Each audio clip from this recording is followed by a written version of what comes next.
TGIT Warriors. AJ, how you doing? Dale and the gang sounds like a group. Yes, Brand, the whole cosmos. You need the new telescope to see. K-Man, how you doing? Nice Dale calls and the gang, yesterday. as long as you're singing, we can go with that band name. Okay. Hi, everybody. Hey, Ryan. Oh, and Ryan Varghese and Ryan Littlestone's here. Yep. Paul. All right. Dale and the Dalettes. Welcome back. Oh, wait a second. The Daleettes? Come on, Ryan. The Dalettes. Anyway, I want to acknowledge K-Man, who said yesterday, quote, that today between the ISM and Powell could be a more impactful day than the NFP, and liked the support levels in Aussie, and thought there could be a bounce. Nice. So Ryan, we don't need you. We The have clock, the broad. yeah, Look at the I clock, know. I'll go back on holiday then.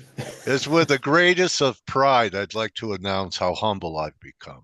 I like that one. Anyway, so dollar turn, explosion, stampede in the metals, and we're only about 3 days away from the eclipse. One thing I did notice that, normally when gold is running, so are S&Ps, and it seems like it's not getting the same money flow.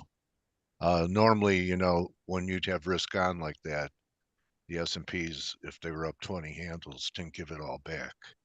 So I noticed a little change, a little shift in the money flow. Not to say that we can't make another run, but so far it looks like a failing rally.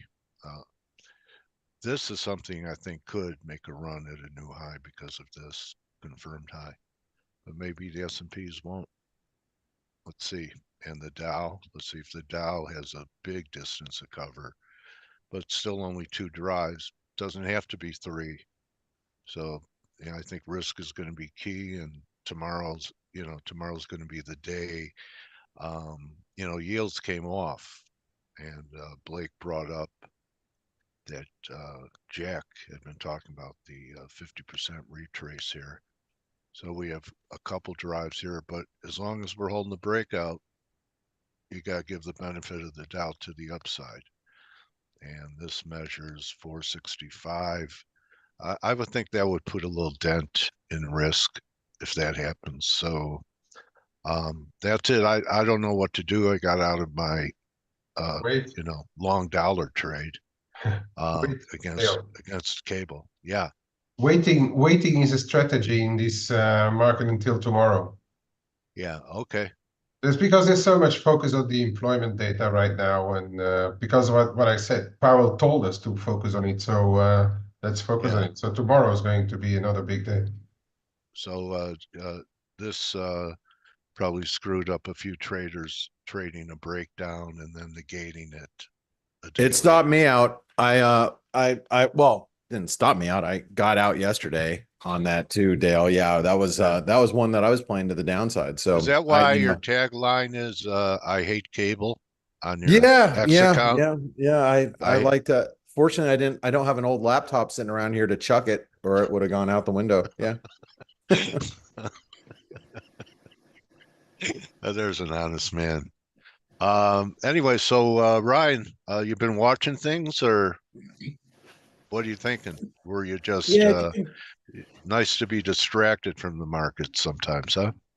Yeah, been keeping half an eye on things. When I sat down this morning and saw the dollar weakness, I thought, oh, yields must be below 420 or something. To find them up in the 430s with a weaker dollar, it's like, okay, well, that's another correlation broken for the next 5 minutes. So yeah, I mean, it's easier to come in when you haven't really been watching stuff. You're not, caught up. Is this a buy in? Is this a buy in the dollar, or you think this 107? And you talked about the 107 level being key. I mean, it's pretty obvious on the daily 107, isn't it? Here. Yeah, I mean, Here, I had maybe. three levels on the way down: 107.60, 107.20, 25, and 107, and it hit the 2025 on the Yeah, dot and bounced from there. yeah, yeah. It's trends within trends. You know, the March trend is a downtrend. We're not really breaking that just yet. We need to get above 108.70 to make a start of turning it around. But the wider trend from last, October is still in play because we're not, we've had a higher low than that Okay. prior 107. So it Yeah. keeps the wider trend in play. But when you don't look at things, every 5 minutes, it just looks like we're ranging again. Okay. The Yeah, so market, you get more objective because you're not in the yeah, market. when it was coming down from 109s and going through 108, everyone's thinking here comes 106, 105, and now here we are 108 and a half. So you can't get sucked into a bias just because of the short term noise. That's why you've got to watch your levels. I thought 108 might be a level, it wasn't. But then, just to take another example, S&P smashing new highs. Where did it pull back to? It pulled back right to the break point on the money before bouncing again. Right here. Yep, 50. What was it? 51.87.89. Right in that break point. And that's where it bounced. So that keeps the trend going. We've been saying for ages, you need it to start breaking these support points. Yeah. And if it breaks tested this it, held it. resistance, I could see a new high because you have, Yeah. look, this was for a 3 drive, confirmed high, divergent It must be on high. about a 20 drive by now, isn't it, Dale? If you go back a couple of months. Oh, it's the 2 millionth drive to a top. At least, At least. Yeah, I think, Excellent. and I think 5 worked. Yeah. Anyway, it could do it again. Another Yeah. meaningless one. Only I don't think it'd be meaningless. I was waiting to see where markets were going into next week, and obviously, the metals being long into the eclipse. I just want to show something. These were the silver shares that I showed and bought small a little before the lows in March. And I talked You about said this it. day. I talked about Yeah. this day in AG. This was bad earnings, and it came back. That was the first tell for me. And then these little ones doubled. 140, 280. This one didn't quite double. You know what they've done? They've eclipsed their prior highs. Yeah. Okay. There's your eclipse pun. Yeah. Look at that. Powerful. I look. I'll tell you, it was way above my expectations for drive one. I thought before this happened we'd have some kind of 2, so I never got to really load up. But You said I'm it was grateful to coming. have some. You said it was coming because we've been saying, you've been Yeah. saying how it's been lagging the actual moves in metals, the stocks.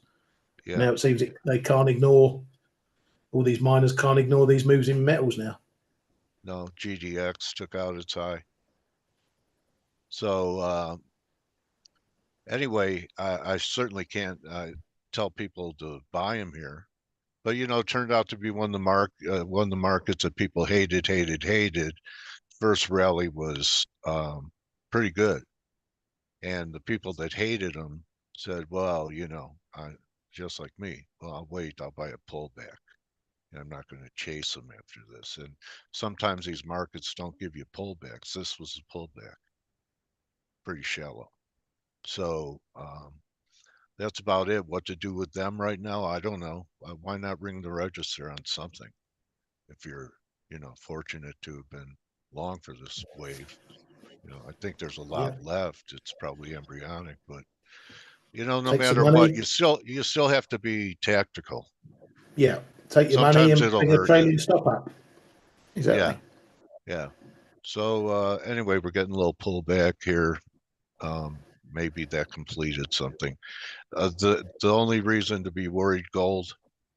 is if we get back inside the throw over, and that's around 22.55, 22.60, we're still 25 away from that.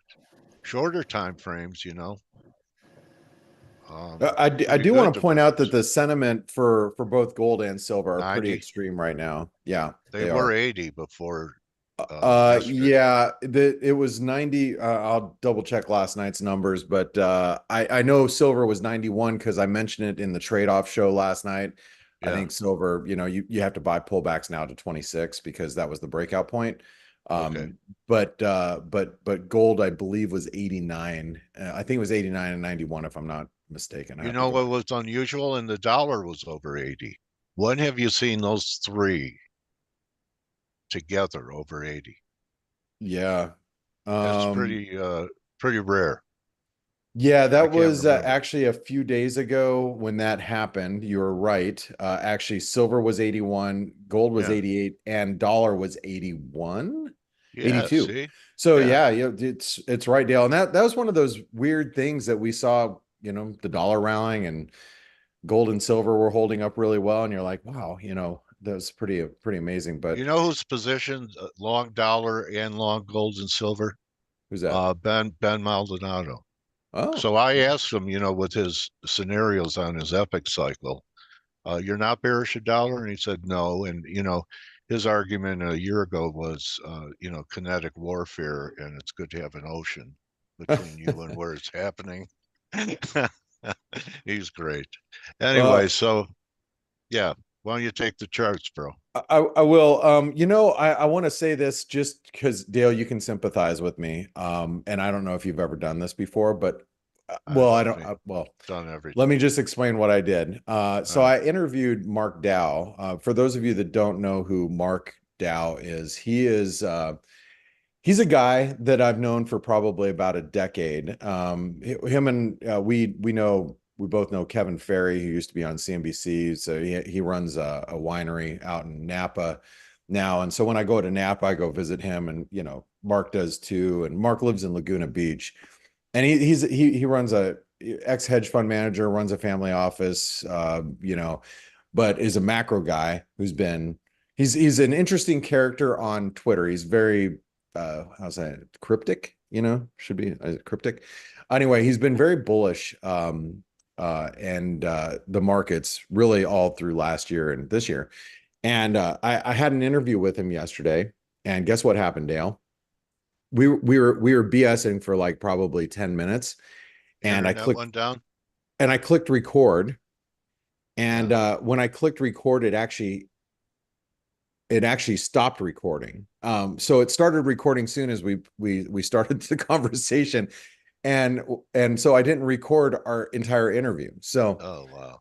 yeah, so I called him afterwards, and I'm like, "You're not going to believe this." And so he was nice enough to meet again with me today. So I'm re-recording that interview today. Okay. Yeah. But I want to explain to you something which I found really interesting. You guys are gonna have to watch his interview because I don't want to give it away, but he's still very bullish the markets. Yeah. And he believes that, and I'm just gonna I'll there's one big reason, and I'll just kind of give this part away, but it's a very fascinating interview. He just believes that balance sheets are much different today than they were in any other crisis that we had, and it was due to all the liquidity that was provided by monetary Yeah. monetary and fiscal. So in other words, this Easy market, financial conditions, huh? but yeah, much better, and he'll explain it in the interview much better than, and I don't want to give it away because I want you guys to listen to it. But he also believes there's a lot more gas in the tank in the markets. So for those of us that are like, oh man, these markets are overbought, they can't go any higher. I still believe there could be a blow off top in the markets, to be honest. That's the way that the technicals still point that direction, but he believes there's a lot further to go. And so you think Yeah, a about lot that. of people are at 6,100 based upon the range that we had from the 22 high, 48 to 34. Breakout was 48, gives you 61. I mean, the really, I mean, But couldn't we you have an interruption for, just a shakeout first I, before I that mean, happens? I'm assuming we can. But the 161% extension gets us to 5,600. Wow. I don't. I guess we could 61. do something like this that would probably forecast. Let me zoom this out a little bit. They could probably forecast us a little bit better targets. I guess if we did something like that looked like this. Yeah, Let's that's see in the here. fall. What, next year? Yeah, I mean that could take us maybe to 6,000. I think that's doable, I guess. 6,000 would equal a, channel resistance. That also would be a completion. So I mean, if you think about it from current levels, if we see 6,000 in the S&P, which, again, whatever you subscribe to, it's, you're still talking another 15 to 20% higher in equities from current levels. So, and I know everybody just tries to stand in front of the market. I think we've been pretty clear here as far as, wait for lower lows. If you're going to be shorting the market, wait for lower lows. And until we see it develop in the markets, until you start to see support levels breached. This whole week, we've held 5,200. 5,200 has been really the critical level in the market that we've talked about all week long. At S&P, 5,200, 5,190 is what I had written down, because we traded as low as 5,195 or 93 the Monday, I guess, or whatever it was. So as long as we continue to hold those levels, there's no reason to be on the short side. You got to continue to focus on, long risk and respecting what we see. Until you start to see that shift, I don't see any reason why you should be thinking about being short. We're in a very low volatility environment. We just continue to grind higher. So use those very shallow dips, even though they're shallow, use them to take advantage of. Now, at some point, we will, make a lower low. And that's like what I said on the week ahead video this week. I'm like, whether it's next week, 6 months from now, or 6 weeks from now, at some point, I'm going to say, hey, look, we're making lower lows and lower highs. We should shift our focus now to being short risk. But there are arguments for us continuing higher. And the biggest argument at this point is that we have a Fed put, central bank put, and especially with disinflationary data, coming through like certain parts of the world, but not in other parts of the world. It's still the disinflationary data, will give a backstop to equities as most central banks have the ammo in their tank or in their gun, to expel, to loosen conditions if they need to. So, that naturally is going to give us a little bit of a backstop, if you will. I'm not saying that the markets can't roll over. I'm just saying that right now you have to respect what we see. So, and probably one of the big things that we should respect, and one of the things that we're seeing here, whether it's through copper, whether it's through crude oil, whether it's through silver, look at let me pull it up for you really quick. Look at the commodities markets. This is this is from this week. I'm going to take that off, but look at the commodities markets and how they're just basing and taking off here. That's another thing that we got to, pay attention to. But anyway, I want to go back and talk to Ryan really quick. And I want to ask, how was your meals? Because the pictures you sent were pretty awesome. Yeah, that was a big old platter that we had, big family meal up. Yeah, it was very good. Nice break. Nice to see some of the family up that way in London, and do a few museums and whatnot around the town. That's awesome. What a nice nice holiday. We're seeing the euro, the dollar, sold off, and I think one of the risks right now, and I want to talk to you and K-Man and Dale about this as well. you know, you see the euro bounce, and I'll just pull up the dollar index. The dollar index, after hitting a new, you know, 2024 high on Monday, following the ISM, when, you know, it was the manufacturing data when not everybody was around. You had a lot of Europeans, well, a lot of the world was out for Easter Monday. You set up maybe a little false breakout, kind of a, you know, double top, if you will, or at least key resistance. You have everybody leaning into the markets, obviously, after yesterday's data. Now, the thing is, and I want to point out this dollar index, you'll notice we're at the 38% retracement. So if you just kind of follow along the analysis, like last night, you know, a strong reversal today, and we may be developing a triangle pattern. The 38% retracement and 50 DMA and 200 DMA, this is going to be a lot of support. We got a rising trend line. So you see a lot of support here at 104. I think that because of yesterday's data, because of the CPI that came out yesterday, people, or CPI, I'm sorry, I meant ISM, because the ISM data came in yesterday and it was a little, you know, it's leading us down the path and the idea that NFP is going to be a little weaker. We might actually get a print below expectations. I actually think that the bigger response is going to be on another strong, you know, data print. That means if we come in and we create 250,000 jobs, and, you know, unemployment rate hasn't ticked up, we could get a real big response in the dollar. I think a lot of people are trying to lean into dollar shorts right now, and we could be trading right back up at 105. Now, I want to go in kind of neutral, if you will, in the dollar index, because I will respect the fact that the dollar has shown us some resistance up here. But like I said, I think the bigger response is going to be from a beat tomorrow, and that because you know what's going to do to the dollar yen. It's going to send the dollar yen through 152. As K-Man's been very patient all week, and we've been talking about since the beginning of the week, you know, be patient, wait for that break above 152, and that strong data could put us up there. So what are your thoughts going into non-farm payroll for tomorrow? I know we got unemployment claims today.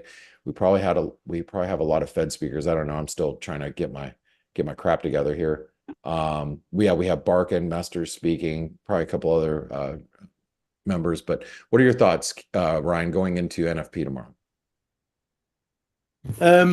Yeah, I think we're going to be just watching and waiting. Goolsby's one of the other Feds talking today. And just really got to see if there's any change in language. You know, we've seen a couple change recently. Weiler going to 2 cuts from 3 cuts, Bostic going to 1 cut from 2 cuts. So that's the sort of thing we want to be looking for from these Fed heads. Yeah. But as far as the NFP goes, we do have jobless claims at the bottom of the hour, which shouldn't be a mover unless there's a big variation. Though sometimes people can draw conclusions from that to the NFP, even though it's more recent data than the NFP stuff. It's the most real-time employment data we can get. Yeah, it is. It is. But there shouldn't be any wobbles there. There hasn't been any big wobbles for a while there. So, yeah, we'll just wait and see what happens from that. And then don't forget to make your guess for the NFP competition if you think you know what's coming. I've put the link. That's right. Yeah, because you can win. How many free months do we give away for ForexAnalytix? 3 of those, 3 1-month free prizes. All right. Well, make sure that you guys guess. Ryan can put that link that you have to respond to. Don't respond to anything else but that link, just that tweet. And Ryan will put that in the chat box. Okay, man. Let's talk really quick. Hello. Hello. So Swiss CPI. Yes, sir. As you were talking this week, you know, weaker disinflationary data, and the Swiss franc got, you know, blasted again. Mm-hmm. How do you feel about NFP tomorrow? I mean, based on the reaction that we saw yesterday. Yeah, I've been saying that. Yeah, that Pavel really told us that we should watch it. Well, I've been watching it for a lot longer, but okay. So we've got two situations here. We've got strong numbers, but most of the time they have been revised lower the month afterwards. I think the NFP number, of course, if it's a big variation versus the expectations, people will trade on the back of it. But I really would use wages and the unemployment rate itself as well, as a George, because on the labor we've seen some less pressure on those what we call labor costs. I mean the global denominator, which are the labor costs. So we've seen the quits rate go down in the jobs. We've seen today as well those challenger job cuts being higher. How I see the NFP, I always wonder if it's going to be the first month where we see real weaker data. So and I'd say how the market is flip-flopping its mood around the dollar of late, it's really going to be uh, for me, it's nearly a 50-50 move, you know, get a stronger report, then we have to go back to buy dollars, I guess. If it's a weaker one, then I do think, and there I'm perhaps I'm not really along your line, but if it's a good number, if it's a weak number, I think the move may be even bigger than when it's a strong number this time. Especially that we rejected quite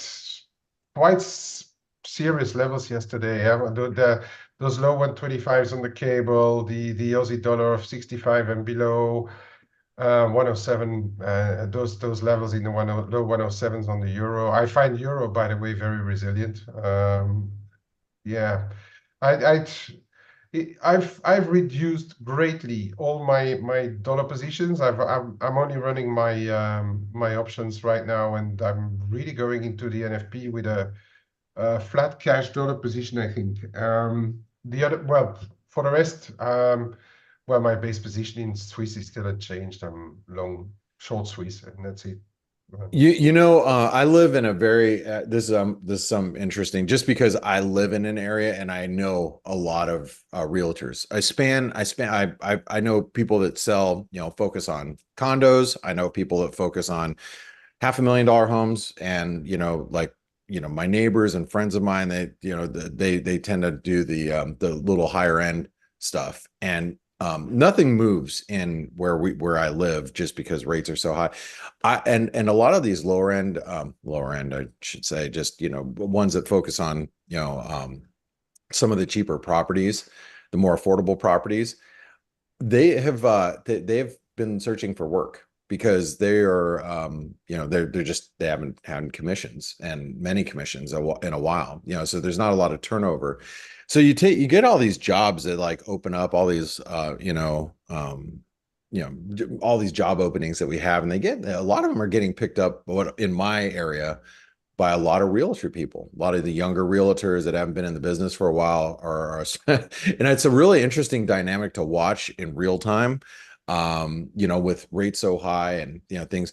I don't know. And the reason why I mention this is because I know we have a lot of job openings, and you look at the JOLTS data and you look at our jobs. I still think that the jobs data could continue to be fairly steady, as there are a lot of how should I say, non white collar jobs that are being taken up, and they still register. They still register as full-time employment a lot of the time. So I don't know. The NFP is going to be really interesting, and the labor market's going to be really interesting over the next 6 to 12 months, I think. Dale, were you going to say something? Yeah, well, the estimate, what are people talking about for tomorrow? Looking for 200,000 jobs. I think we're looking to create 200,000 jobs. And as Cayman said, watch wages and watch unemployment rate. If we tick up to 4.44%, that's going to be ugly. But remember, we just came off of being at 3.7% last month, or the previous month, 2 months ago. So, that number, I think, if we can retain below a 4 handle, is not a bad thing. So it's going to be, like I said, very interesting data going into tomorrow. We do have weekly unemployment claims. I should pull up the data flash really quick. And a lot that of big data, things tomorrow. yes. Yeah. It's going to be a big day. And we have a big announcement here at ForexAnalytix. So that's what I meant. Yes, we will be covering. We have the whole team here. Dale's got to bolt out right after we go into it for An appointment. an appointment, but we're going to have the entire team here, like literally everybody here. And you're going to hear from Stelios and Steve and Nick and, Andre and Leandro. We're going to all, be saying something. So make sure you guys are here tomorrow for the jobs report. We will be doing that right after the jobs report. We have a huge announcement for us here at ForexAnalytix. Okay. Let's see. Unemployment claims, a little worse. A little worse, but continued claims much better, below 1.8 million. So everything's tickety-boo. Yeah, should see a huge reaction. I've been looking at, and I just want to say this with the euro, and I'm gonna map this out for you because I didn't get a chance to do it last night during the trade-off show, so I'm gonna give you guys a little bit of a freebie. Here's the euro, and I think the euro's in a triangle. It's in a consolidation. We're in that 110 to 107 range. We've talked a lot about that over the last, month, right? So I don't think anything's really changed here. And so if we get some weak data tomorrow, I'm hoping the euro breaks above, this trend line resistance, pushes us back to 110 and gives us an opportunity to be on the short side ahead of the ECB next Thursday.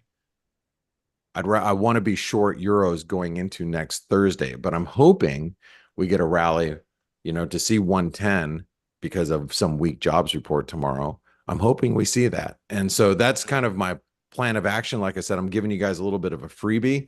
That's the kind of stuff I talk about on like the morning edge, which comes up in about 45 minutes with the ForexAnalytix people.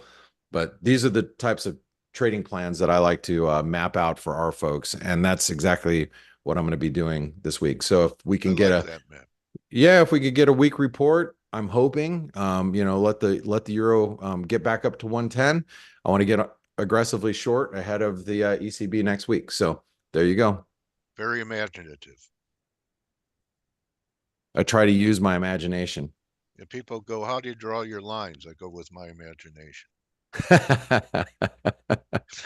Hey, I want to say welcome back, Ryan. It's really nice to have you back in the saddle, buddy. Yeah. Thanks, and came in like the utmost thanks for stepping in for Ryan. You did such a great job. I was even listening to the Flow show earlier this week. Trying to catch the recording when I could, and great job really being there. No problem at all. Dedication to the cause. That's right. Everybody. All right, Dale, thank you as always, and have a great interview. Did you get your person over? Yeah, Pavel is in the house. Cool. All right, you guys have a great interview. Make sure you all stick around for the interview, and we'll see you tomorrow morning on the F.A.C.E show for live non-farm payroll coverage from the team. Thanks, Dream Team. See you guys. And Pavel Hala, welcome back to F.A.C.E. Nice to see you. I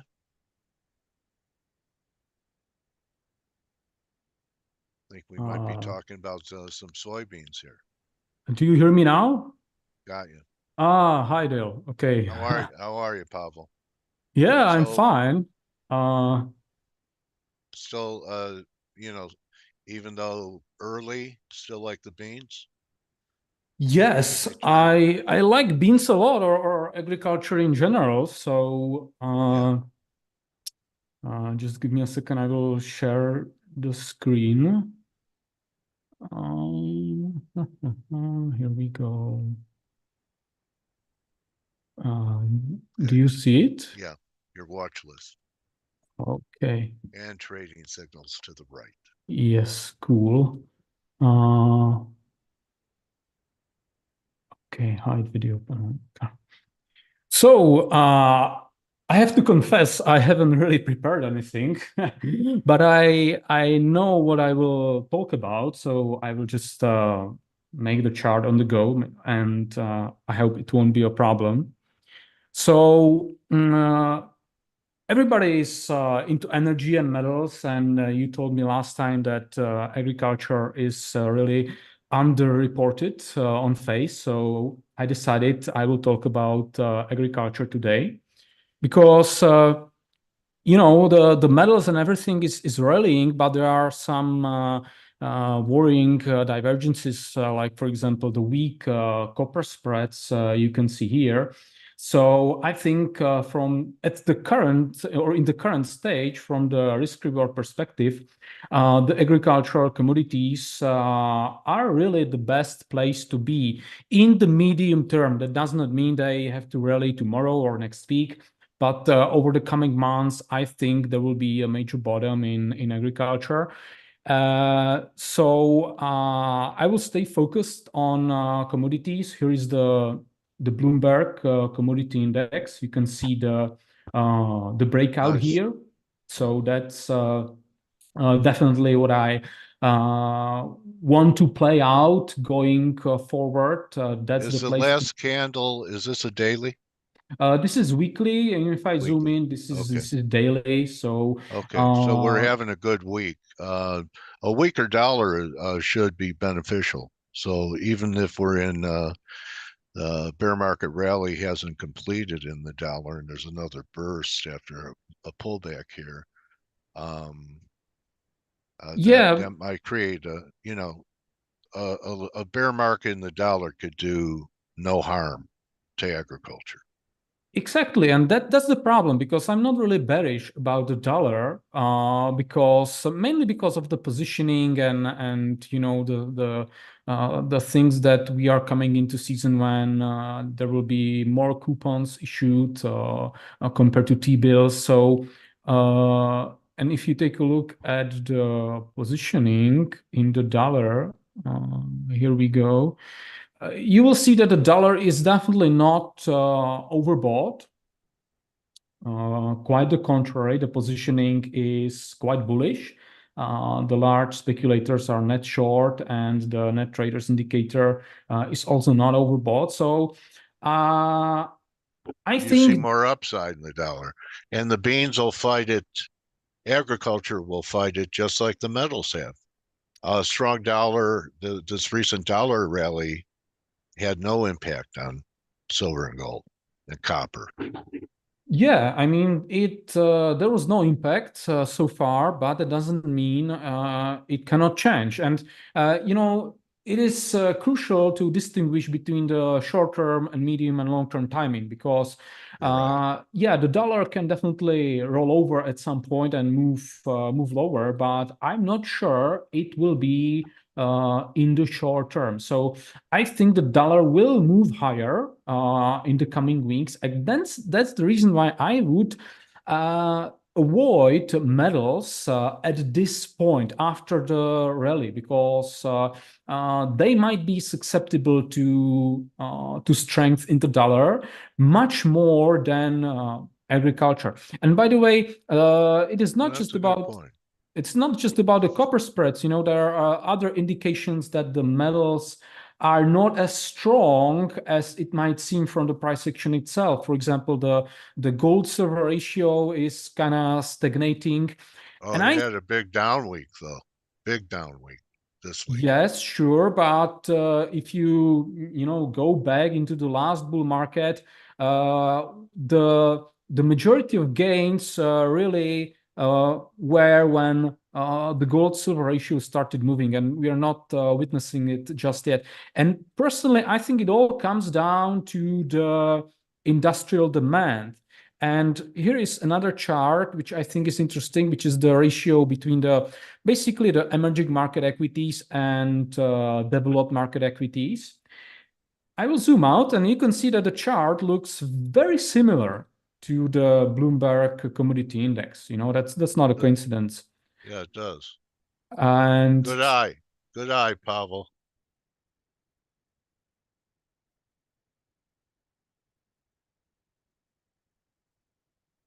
Did we lose your voice?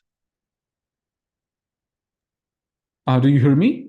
Got you back. Sorry, I moved the panel, the Zoom panel, and maybe I clicked. It's a nice presentation. You have a very good eye at looking at the whole jigsaw puzzle. Thanks. What I wanted to say, maybe that my microphone was muted. I wanted to say that when you compare these two charts, they are quite similar, but you know, the time frame is of course different. Here's from April 2009, so I can you know, zoom in, whatever. But the point is, there is no breakout on this chart.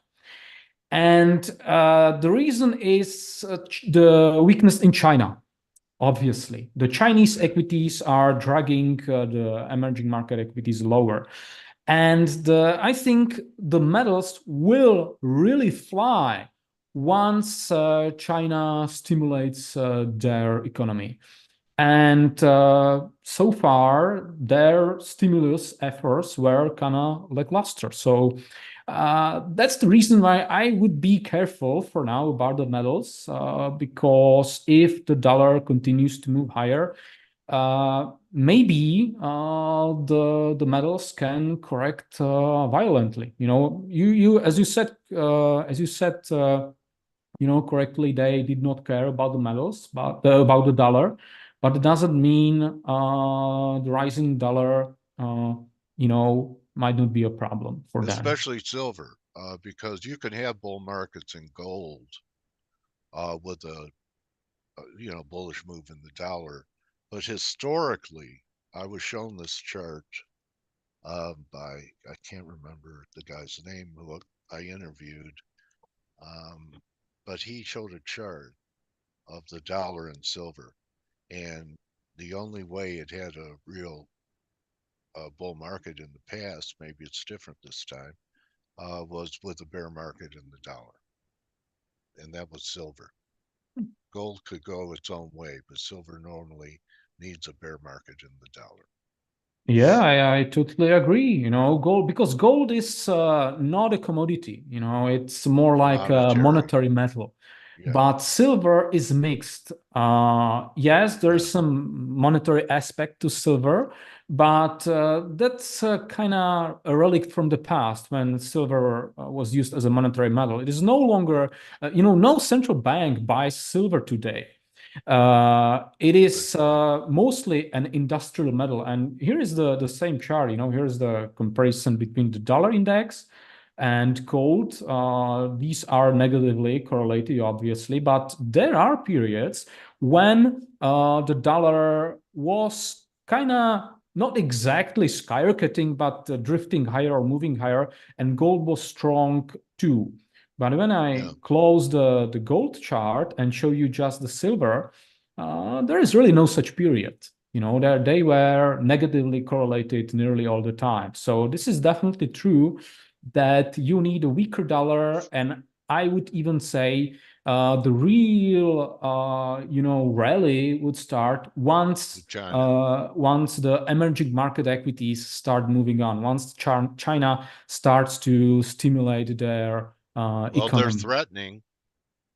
Yeah, they are to break out. Yeah, it's really close to the trend line, and we shall see. I think Chinese equities will make a bottom sometime this year, but the timing can be hard. So you know, what comes first? A breakout above the blue line, or taking out 44?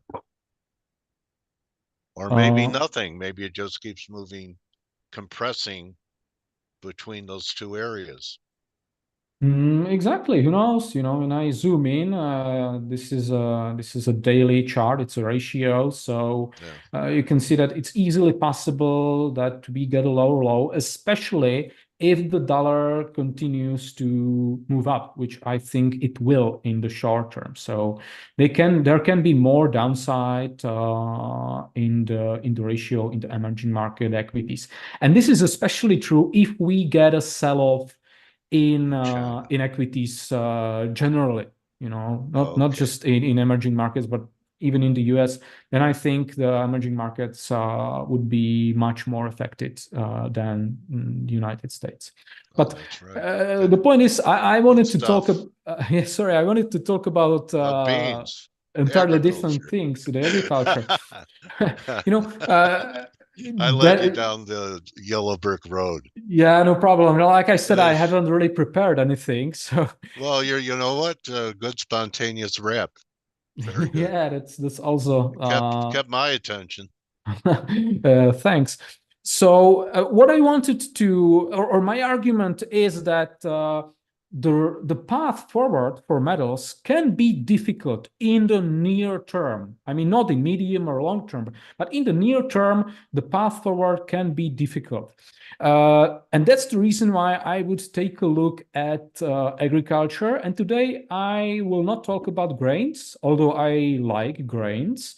I will talk about soft commodities because I think there is a pretty good opportunity in cotton and sugar. So I will open up these charts. And the idea is pretty simple. Sugar is consolidating, and I think there will be a breakout at some point because no, not this chart, because the positioning in sugar is kind of washed out, as you can see here. Here's the commitments of traders data. The market is no longer overbought and neutral, or I would even say slightly oversold. You must not forget about the relationship between sugar and energy, because sugar is used to make ethanol, and you know, ethanol is biofuels and so on. So given the rally in oil and energy markets in general, I think that might push sugar higher eventually. And you know, and that's another argument for soybeans. I hear they're going to use soybean oil as a component of jet fuel. Did you hear about that? Yes, and I so think I mean, there it's green right there. There's another, and you know, we know about corn, right? It's using ethanol.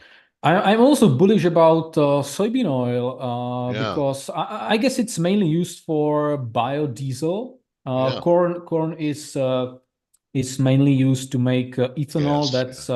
That's added into gasoline, while you know, soybean oil is used to make you know, biodiesel. But I guarantee I'm not sure. you we'll use them all up for making energy, and then we won't have any for food. Yeah, this is kind of crazy, and I can assure you it's much more crazy here. People are starving, and we're turning food into energy. Yes, but like I said, it's much more crazy here in Europe compared to the US.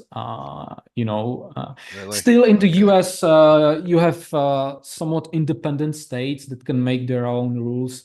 Yes, I know there are federal mandates, but you know, the problem is nobody cares here in Europe. You know, there's a European Commission decides something, and everything.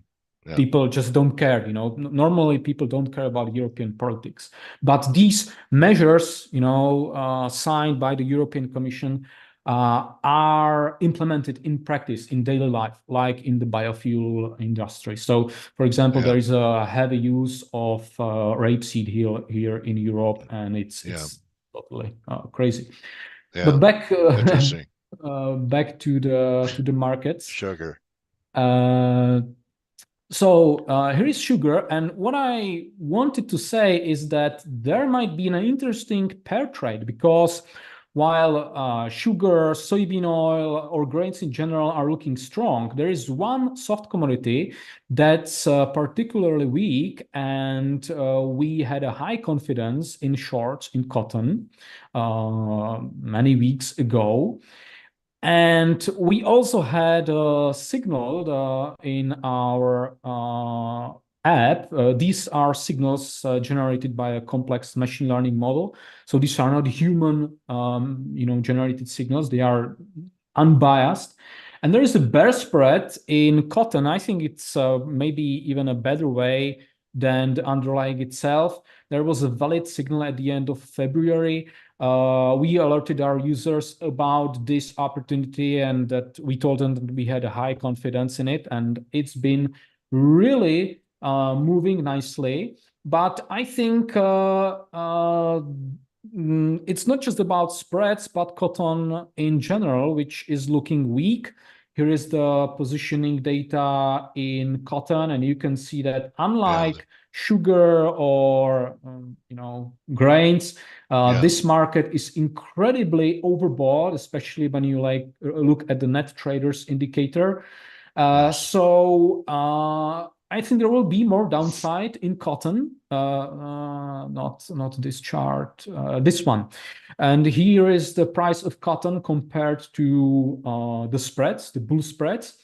And you can see the weakness and the bearish divergence between the spreads, especially the more distant spreads, and the underlying itself. So I think the breakdown in cotton will continue. It will have a follow through. So it might be a good idea to make some kind of a pair trade between sugar and cotton, although there is, if I'm not mistaken, any fundamental relationship between those two. I think it makes sense. How would you construct a trade like that, Pavel? I would pick through futures, and our contract specs are different, and how. So how do you do it? Just by one contract?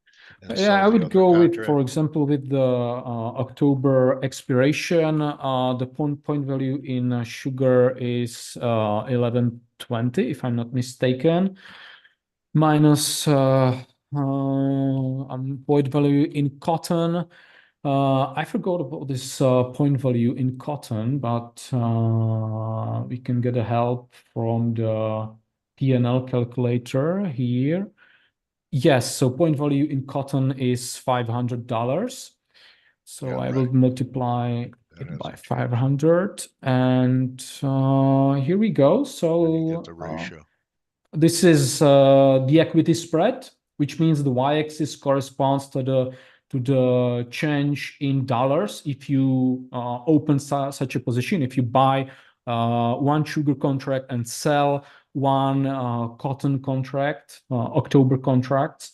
Right. So I would say the spread looks kind of interesting. Yeah, there was a breakout, even kind of falling wedge or whatever you want to call it. Yeah. And I can take a look at the continuous price over a long period of time. And I would say there is a decent upside. I can even make a histogram of it, which is better for analyzing long-term data. And yes, it's fairly valued. It's not undervalued, but you can notice the right tail. So there is, I would say, a lot more upside left for this trade to run. So, although there is probably not any fundamental relationship between these two commodities, I think it makes a great deal of sense how to play commodities safely in this environment. So either with this intermarket strategy, or you can go long sugar and for example, hedge it with bear spreads in cotton. That also might be an option. Or you can explore bull spreads in sugar. There is endless possibilities, and that's a great thing about commodities, that you can structure these trades in many ways to get alpha or avoid being exposed to the broad market, which means the general volatility in the stock market and or even the dollar itself. We talked about the dollar and its impact on metals. I think you do not have to care about the dollar when you open such an intermarket strategy. So this might be a great diversifier. And that's I think where the opportunities really are at this moment, at least from the risk-reward perspective. Some real nice actionable ideas, and of course, Pavel's work is what his handle is, spread charts. So he's a spreader. One of my best friends early in my career in LA at Madoff and Sons, he did a lot of grain spreads, beans, bean oil, a lot of spread. On his plates, he had Spreader Steve. So, and he was successful. So, you know, it's a whole new world that Pavel opens up for people to think about spreads as a way to participate. And, you know, there are exceptions where they could really blow up at times, right? But for the Yeah. most part, Mhm. they're, you know, they offer less volatility than just outrights, and very good upside potential. So I love what you do, Pavel, and we had a very wide-ranging discussion today. I feel Thanks. edified from Thanks, talking thanks. to you for a half an hour. I would say just one last remark about the spreads. The spreads are not, I would say they are not more or less volatile. They're better reflect the conditions in the Okay. physical markets. That can be a good thing because that can filter out the, you know, the macro The effects noise. and Yeah. the noise. But if the supply demand picture gets really squeezed, the spreads can move much more than the underlying. Okay. So, you know, Do that's you it's have like defined risk from your entry on these spreads? How much you're willing to risk on the spread? you know, that's up to you know everyone's risk tolerance. That's Yeah. also a great thing about the spreads that you can, especially with the inter-delivery spreads, with the spreads within a single commodity, you can create different combinations, different width of the spreads, and that can influence their, or that can, and that directly affects their volatility and therefore the undertaken risk. So once again, the spreads are really versatile instruments. Okay. Well, you know what? You ought to start a business about spreads. Yeah, yeah, that's You know, and I hope it's a great 2024 for you and your team and all your subscribers. thank And, you, you thank know, you. we've been talking a few years now, right, buddy? Yeah, you're right. It's been maybe 2 or 3 years. So I want to thank you for coming in and sharing your wisdom. If people want to learn about what you do, best way, you could show your website if you'd like. Sure.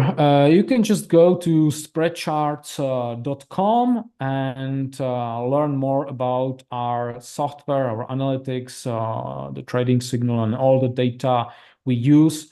And of course, you can also sign up to use our software, either in the free version or the premium version that has, you know, additional advanced tools like the histogram, or the access to the trading signals, the so-called trading signals. These are, you know, not, this is not investment advice. They are just here to alert you about the potential opportunities in the markets.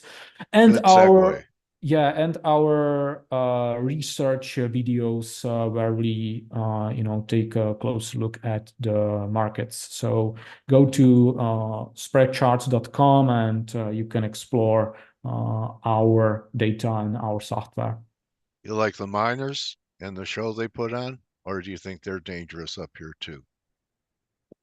I like the miners. I really like the miners in the long term. But once again, I think they will start moving once we get a rally in The dollar. no, in the emerging market equities. Once the China starts to stimulate, because right now it's the problem. The, you know, the energy markets are strong, and the cost inflation is rising. That's you know, pressuring the miners.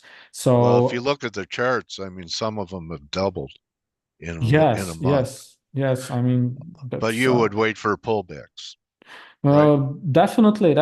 And but in the very long term, there are, you know, great opportunities. And I know that you've been pretty vocal about those miners. So that was spot on. I mean, you really nailed the bottom in many Yeah, of them. I did put out a tweet that day. The miners have bottomed. Yeah, I And saw the tweet. So yeah, you were spot on. so anyway, look, you know how it is in the business. You never have enough on when you're right, and always too much when you're not. But you know, you laid out some interesting things, and the sugar's interesting because, you know, there were 90% bulls 6 months ago, and it's worked off a lot of time. and a little price. So why not? Exactly. Especially Yeah. when you zoom out, you can Look see what it the pulled back to, the 20 Mhm. breakout and held. So, yes, it's yeah. long-term Okay. bullish and looks nice. The chart looks All right. nice. Check out Pavel. He even has some free stuff for you to look at. You're either growing or dying. So here's a new arena. Thank you, my trading warrior brother. Appreciate it for Yeah, being thank you. here. Thank you for having me. I'll see you in the summer. And Great. Looking forward to it. good hunting in the meantime. Pavel Holla, everyone. Find him on X at spreadcharts.com. And that's a wrap. You could join the team in 15 minutes on the Morning Edge. See everyone tomorrow for the NFP. But most of all, don't just count your pips, count your blessings. Adios, everyone. Thank you again, Pavel. Thank you, Dale. Bye. Bye-bye.